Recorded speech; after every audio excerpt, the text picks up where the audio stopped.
mas tipo de estudantes, técnicos também, para a gente conseguir realizar essa atividade. Marca uns 10 anos de cal, e hoje a gente consegue, né, concretizar esse encontro, né, que é um encontro de trocas, aí acima de tudo de trocas, experiências e a gente saber um pouco, né, do que cada está produzindo e os conhecimentos que são sendo produzidos na parte do programa. Então, como a professora Ana falou, ocupa um pouco essa posição dupla, né, de estar servidor da casa, também de estudante, também de doutorando, aqui na primeira turma. É muito gratificante fazer parte, ter essa experiência, a gente conhecer os professores, que a gente conhecia em Illinois, sabe? Às vezes são um pouco mais chatos, né? Em assuntos um pouco mais complicados, mas dessa experiência de estar junto em sala de aula é muito gratificante, é muito enriquecedor. E conhecer esse lado docente, né, cara? É muito, muito bacana. E voltar também para a pesquisa, que é uma área muito, muito gratificante. Como eu acompanho o desenvolvimento do BICAL desde o começo, estou na UNILA desde 2010, estamos bem acompanhando, ajudando a divulgar as ações do programa, desde o comecinho, desde agosto de 2014, lá quando o programa foi criado. Então, ajudando a noticiar cada nova conquista, cada nova defesa, cada novo básico que o programa dá. Né? Então, o ICAO é um dos dois programas, primeiros programas da UIL, junto com o IELO, que vem aí abrindo os caminhos da pós-graduação da nossa universidade. Quando, de fato, a gente começa a se entender como uma universidade. A UNILA começa a passar de um projeto de implantação e se colocar como uma universidade. Porque até então nós tínhamos graduação, tínhamos extensão. Quando começamos com o ICAO e com o IELA, nós nos entendemos, nós nos entendíamos já como universidade, tínhamos essa visão de futuro, mas nós podemos aí falar aí aos quatro ventos que a UNILA era uma universidade e estávamos aqui para servirmos. Então, de fato, a partir da criação desses dois programas, a gente começou a ter esse impacto maior na cidade e nossa região. E esse impacto que a gente pode ver nos números do ICAO. Vou trazer alguns números rapidinhos desses 10 anos, né? Ao longo desses 10 anos, o ICAO já teve 515 alunos matriculados. Já tivemos 154 defesas de Assembly Cards, em buscar esses dados. Então, é muito trabalho, muito conhecimento produzido já ao longo desses 10 anos, que estão sendo aí publicados, republicados, lidos aí por centenas de pesquisadores. E essas pessoas que passaram por aqui, hoje estão ou cursando doutorados em outras universidades, ou estão atuando no mercado, ou estão já dando aulas em outras universidades, tanto no Brasil quanto fora do Brasil. Então, como estive recentemente na comunicação, tive no papel de contato próximo com muitos egressos e vendo de fato como as teias que o ICAO constrói, as redes de relações que o ICAO constrói são sólidas. Nós temos uma rede de relações muito consolidadas dos egressos do programa. Então, isso só é possível por uma equipe de servidores que faz parte do ICAO. Então, são aí 26 professores que compõem o programa, aí, os técnicos, né, o Eric do CARS, que estão aí mais à frente das lições do programa, e que nos ajudam, né, nós, estudantes, a trilharmos aí o nosso caminho de formação, né, para o mestrado e doutorado. Então, rapidamente, é uma apresentação, uma microapresentação institucional, mais dessa página mais dos números, para a gente relembrar o tamanho que é esse programa, né, a gente no dia a dia, às vezes acaba imerso nas nossas atividades cotidianas, né, produção de artigo, as atividades de disciplina, e esquece que a nossa sala de aula, né, dos nossos colegas de turma, são uma pequena fração do que é o programa. O programa é muito maior, são projetos de pesquisa, são grupos de pesquisa, são parcerias com outras universidades. Né? O programa é muito maior do que só a nossa atividade de sala de aula, só o nosso projeto. Então, há muito que a gente explorar ao longo do nosso processo de formação, e o programa tende a a se consolidar cada vez mais. Então, agradeço. Vou passar a palavra aqui à professora Patrícia, que vai comentar um pouquinho para a gente das partes mais pedagógicas do programa, da sua concepção. Olá, pessoal, bom dia. É um prazer e uma honra estar aqui representando a coordenação do ICAO. Infelizmente, o Pablo coincidiu uma outra atividade, né, um outro evento que ele já tinha agendado previamente, e aí coube a mim estar aqui para participar, né, representando a coordenação desse seminário dos 10 anos do ICAO. Eu cheguei na Unila em 2015,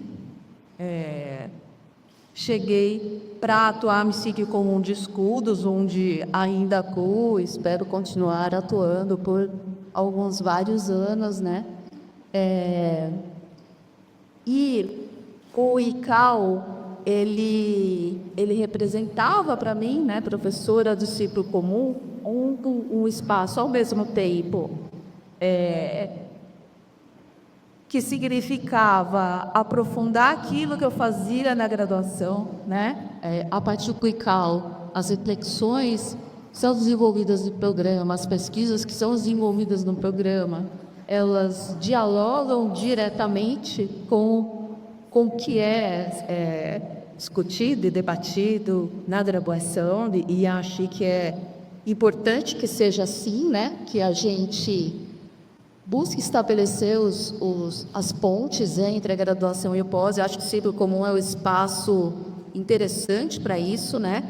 É um espaço onde muitos dos estudantes do ICAO também procuram realizar o seu estágio de docência. Então, semestre sim, outro também, eu tenho estudantes que realizam seu estágio de docência em FAO, e isso vai oxigenando o ciclo comum, né? Muitas das pesquisas que estão sendo desenvolvidas agora, no presente, e que são inovadoras e que são desafiadoras, acabam, de alguma forma, integrando o currículo do ciclo comum. E aí, para contar uma experiência rapidamente deste semestre, um dos mestrandos, que não está aqui nesse momento, mas ele é o orientador do Pablo, Orlando, acho que vários de vocês o conhecem, também é egresso na graduação na Unila, fez ciência política na Unila, e ele desenvolve uma pesquisa sobre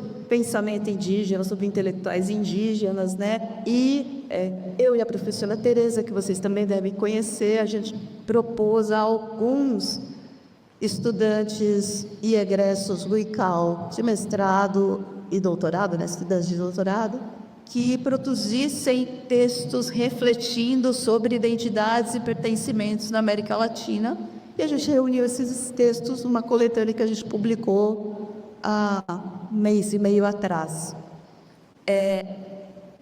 E um desses textos é o texto do Orlando, que faz estágio de docência e que agora os estudantes da graduação vão ler, né? Então, acho que esse diálogo, né, esse fomento, né, que o ICAO pode trazer para o ciclo comum é bastante interessante. Uma outra coisa que eu gostaria de destacar, que eu acho que é um movimento muito importante que o ICAO vem fazendo ao longo da sua história, é de ir se apropriando dos desafios que são os desafios da universidade, os desafios sociais, e tentando combater desigualdades internas, inclusive, né? Eu entrei junto com outras docentes num edital que foi um edital de gênero, né?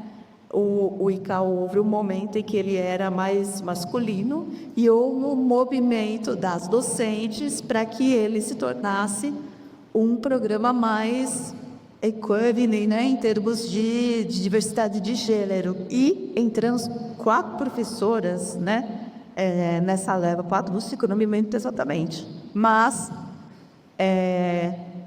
isso transforma também o ICAO, né? Transforma tanto o debate pedam quanto ao próprio funcionamento, né? Então, também achei importante destacar isso. Acho que todos vocês sabem melhor do que eu, né, que o ICAO, ele é para nós, né, é o coração da UNILA, né? Se a gente pensa num projeto de universidade, de fato, de integração latino-americana, acho que o ICAO é o espaço mais consequente, né, na formulação, no estudo, no debate dos caminhos desse projeto. Não estou dizendo que o projeto é do ICAO, mas que o ICAO contribui de maneira decisiva para pensar, né, a integração, e que não é um processo internamente também sem tensões, né, mas que tem algumas linhas fundamentais que nos unem, né? A questão de ser uma integração solidária, de ser uma integração dos povos, de ser uma integração inclusiva, diversa, né? Então, acho que esses elementos unem os docentes do ICAO, os estudantes do ICAO, para além das diferenças teóricas, eventualmente diferenças até políticas, mas dentro de um determinado campo, né? Que é esse campo de nos posicionarmos como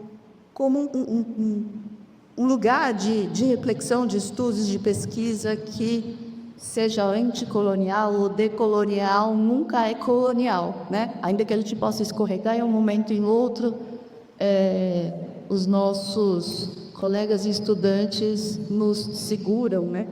Quando a gente dá alguma escorregada. Então,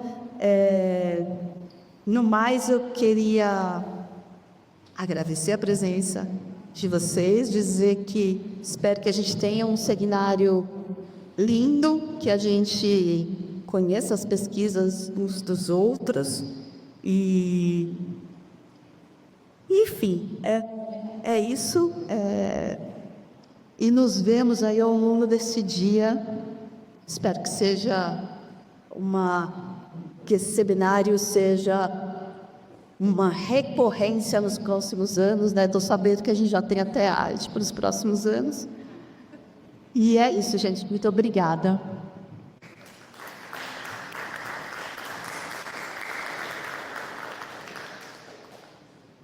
Bom dia a todos, todas. É com enorme prazer que eu faço parte dessa mesa de abertura de 10 anos do ICAO, nesse momento, representando a direção do Instituto Latino-Americano de Economia e Sociedade Política. Mas também é importante dizer que eu tive uma relação muito íntima com o programa, eu sou coordenador desse programa por 4 anos, de 2015 a 2018.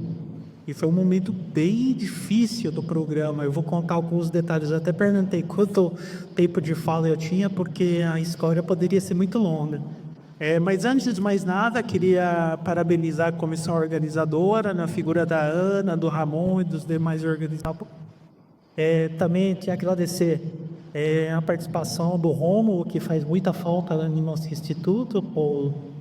Então é muito bom. Eu estou falando que eu estou agradecendo a você também, que faz falta lá no nosso instituto, que está ajudando aqui na organização. Agradecer a Cel, né, que também é uma das professoras pioneiras ali do ICAO, conhece bem toda a história do nosso programa. Também ao Érico e o Carlos, que hoje secretariam ao programa. A Patrícia e o Ramon, que eu fazem parte aqui da mesa. A Cris, minha vice-diretora, que felizmente entrou no nosso programa, dando essa maior pluralidade, essa maior representatividade, é muito importante também. Bom, enfim, enquanto diretor, eu digo que o Caricã tem que ser muito especial pelo programa mesmo, por várias razões, né? Primeiro que é um dos mais antigos, é o que mais formou egressos, tem um papel estratégico daí para o Dauninho, é o primeiro que fez um doutorado da Uninho. Às vezes a gente esquece dessa questão, mas a gente tem um doutorado interinstitucional, que agora já está na sua fase final, mas em 2017, né, a Unila, junto com a PUC do Rio, fez um convênio no qual a gente tinha uma complementariedade muito importante E aí vem um dos dilemas do programa do ICAO, porque o ICAO ele nasce como uma proposta interdisciplinar. Esse já é um grande primeiro desafio do ICAO. E quando a CAPES aprova o ICAO, ela aprova, mas ela direciona para a área de ciência política e relações internacionais. O que já vai trazer um desafio tremendo para o nosso programa. Por quê? Porque nós seremos julgados pelos critérios da ciência política e das relações internacionais com um perfil de professores, a sua maioria que não é dessa área. E aí os critérios da CAPES naquele momento, eu estou lembrando lá de 2014, 2015, que o grande desespero nosso era justamente as primeiras avaliações. Porque se os programas são avaliados de forma comparativa e a produção é um dos indicadores mais importantes, quando eu ia nas reuniões lá de meio termo, lá na CAPES, sempre a gente está lá entre os 3 últimos nos rankings. Então, a questão da sobrevivência era nosso primeiro desafio. Mas, além da sobrevivência, eu acho que a gente tinha que manter a nossa identidade e, ao mesmo tempo, se adequar um pouco ao CAMEC, ao que a CAPES nos pediu.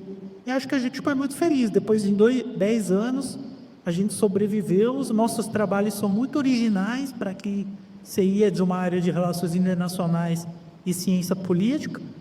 Num primeiro momento, eu acho que a gente tinha trabalhos muito endógenos. Esse era um problema nosso. Todo mundo decolonial, pós-colonial, mas a gente debatia só entre a gente. E hoje não. Hoje a gente já publica em revistas muito qualificadas, a gente participa de eventos considerados eventos muito importantes, né, em universidades mais tradicionais, dentro e fora do Brasil, diga-se de passagem. E a gente vai consolidando uma reputação de um programa, como eu disse para vocês, que tem um papel muito estratégico na Lula. Eu me senti muito lisonjeado em ser escolhido para ser coordenador em 2015. Aliás, eu fui escolhido no final de 2014 e comecei em 2015. Porque eu imaginava o seguinte, quando eu entrei na Almila, já tinha essa identificação muito grande com a Almila, né? Pela minha formação interdisciplinar, sou formado em economia, depois eu fiz mestrado em relações internacionais, doutorado na sociologia, e sempre pensando na questão da integração latino-americana. E isso para mim, porque justamente por esse meu perfil interdisciplinar latino-americanista, eu sempre tive que me dividir em atividades acadêmicas, atividades políticas e atividades administrativas, né?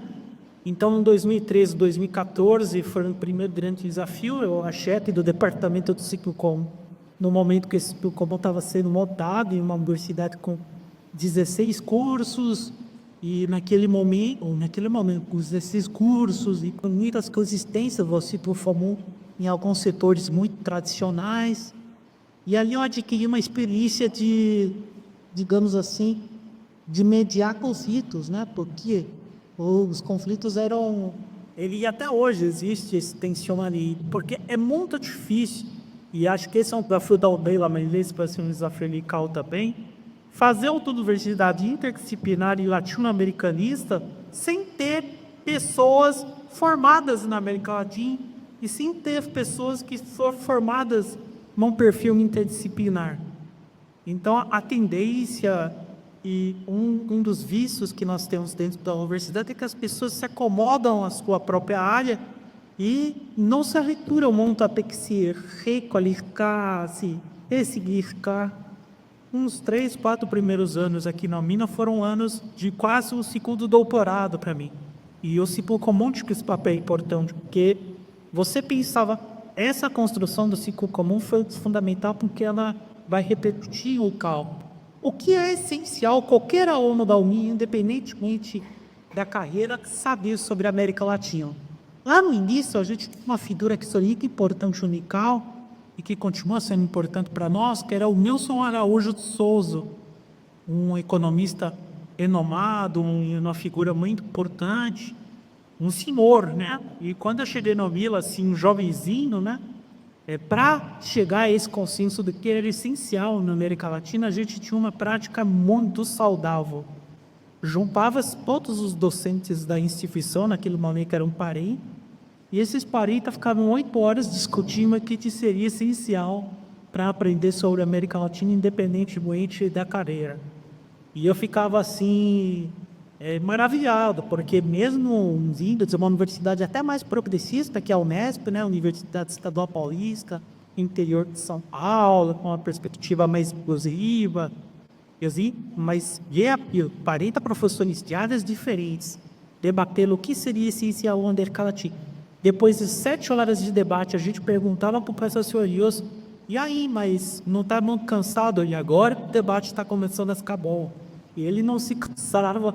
E essa construção, tanto do que deveria ser o ciclo comum, do que como deveria ser o Unical, que seria um pouco a materialização disso nível acadêmico superior, era muito interessante, era um aprendizado constante, né? Era o segundo doutorado, como eu disse para vocês. Para eu cortar um pouco a história, o que acontece? Então, a construção do UCAL, ela foi feita mais ou menos dessa forma também. O que seria essencial o aluno da UNIA é conhecer sobre a América Latina para poder seguir a missão da UILA, trazer para os jovens aptos a contribuir com a integração regional.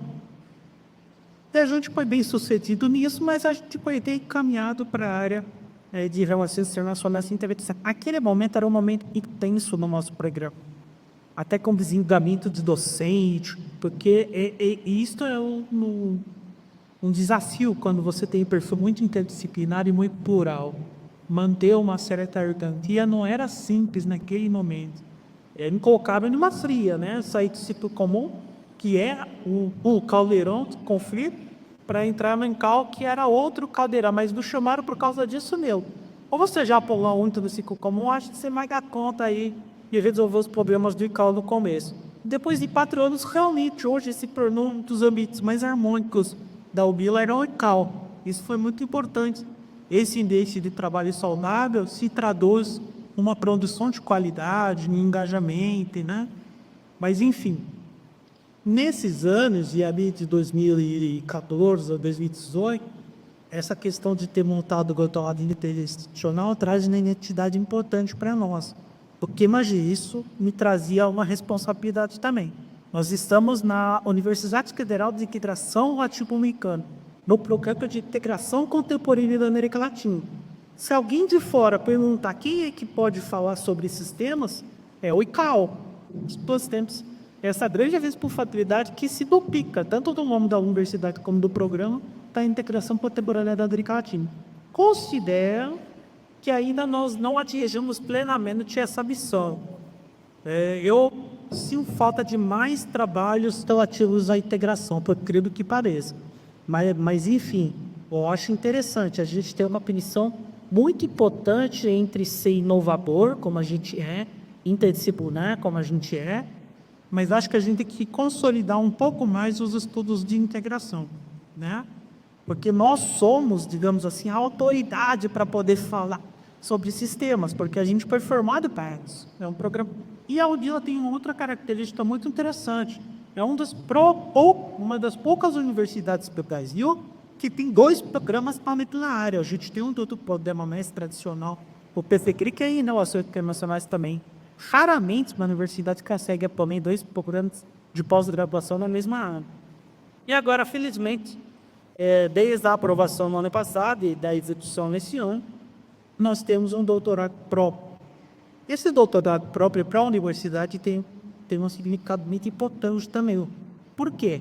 Uma universidade que não tem um mínimo 2 doutorados, ela não é credenciada como universidade. Olha a importância estratégica da gente ter aberto o nosso doutorado também. Ele significa que a Lira será recredenciada como universidade por ter 2 doutorados, né? Enfim, essas são 2 questões aí que valem a pena refletir. E considero que é um programa que tem conseguido se expandir, gostei, de discentes, de regressos. E aí, para finalizar, a gente tem conseguido trazer uma questão muito importante para a UMILA, seja enquanto universidade ou seja enquanto programa de pós-graduação, que é algo que os setores conservadores colocavam um cheque na UMILA. É possível ser inclusivo, é possível ser inovador, é possível ser popular e ao mesmo tempo ter excelência acadêmica. ela sempre essa questão, muitas vezes que eu participei em reuniões no Itamaraty, inclusive representando o CAL, eles têm uma postura, tinha pelo menos de não postura no Itamaraty, de tentar aproximar os problemas pós-graduação em relação internacionais com a diplomacia, para ter ali uma sinergia, e abrir um pouco a diplomacia brasileira, que ela é desfechada também. E ali a gente fez notícias muito boas, né? Inclusive, o ICAO me propiciou isso. Em 2017, eu fui em uma das conferências de relações internacionais de Itamaraty, onde eles juntavam eram 29 programas de relações internacionais de todo o Brasil. Eles juntavam os 29 coordenadores de relações internacionais do Brasil com os diplomatas do governo para que a gente definisse as estratégias de política externa do Brasil. Era uma experiência incrível. E a UNILA aí era vista, por um lado, com admiração e com respeito por alguns setores, mas também com muitas restrições de outros setores que viam a gente como apenas um projeto político, apenas um projeto ideológico. E a gente conseguiu superar todas essas barreiras, mostrando que é possível conciliar excelência acadêmica com essa missão institucional tão interessante nossa, que é a inclusão, diversidade, pluralidade, uma perspectiva crítica. Então eu considero que são anos muito exitosos por INCAO. A gente estava com muito medo no ano passado que a gente fosse fechado, né, por esse dilema, né, que não conseguia atingir a produtividade de outros programas tradicionais. Será muito difícil. Eu acho que a própria CAPES está repensando os critérios de avaliação, porque se torna um pouco injusto com alguns programas esses critérios só quantitativos.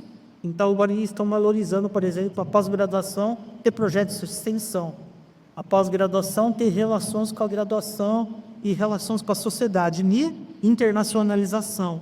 Isso o ICAO tira as maiores notas, internacionalização de business internacional, que é Judith, né? Então, a própria CAPES está repensando, mas a gente, felizmente, tem incorporado aprovado e o programa passou de 3 para 4.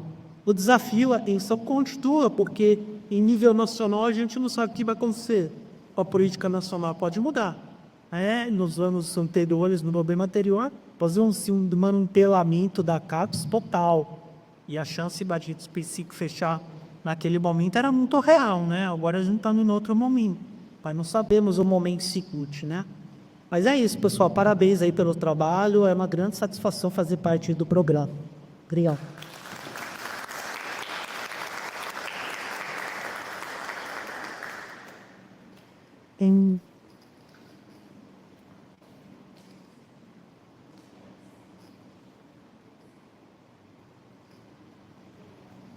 Gente, que presença. Agradeço os parabéns à comissão organizadora. Se falar que é comissão organizadora, além de o Élico, que é também, nós temos vários agentes duplos, né? Nós somos, isso é secreto também. O Érico é pai e é professor da UNILA também, como o Ramon é pai e é discente de doutorado. E cresce do primeiro doutorado que é o ILATEP, que é o Interinstitucional ICAO PUC-IU. Então, o Érico, a gente triplo, né? Então, futuro leitor. Então, ele não queria participar da comissão, tá, gente? Mas que está aí. Pessoa que não gosta de luz. Então, eu, o Érico, a Isabela, também é uma futura agente dupla, que é mestranda da linha de cultura, o Ramon, doutorando da linha de cultura, e nós temos 3 colaboradores. Um foi o Ederson, que é mestrando da linha de cultura, que fez os felices e ele intensa, o Rômulo, que é a Thay da Unila, talvez futuro doutorando publicar, está fazendo a transmissão, e o Moisés Una, que é ingresso no curso de cinema e audiovisual, a arte da gente, e ele agora trabalha no Quatretec, no MIQui, que tem 2 discentes de CAU de mestrado, a Jaqueline e o Lucas, que são da linha de cultura também, né? Uma equipe que tem basicamente só o Nila, para o Quatretec. que é a equipe de marketing. Sou eu de chamando. Mas é isso. Daí agora que o Lom vai chamar a próxima mesa, que é a mesa de cultura. Vocês querem fazer um café ou podemos já ir para a mesa e quem quiser levanta? Pode ser? Tá.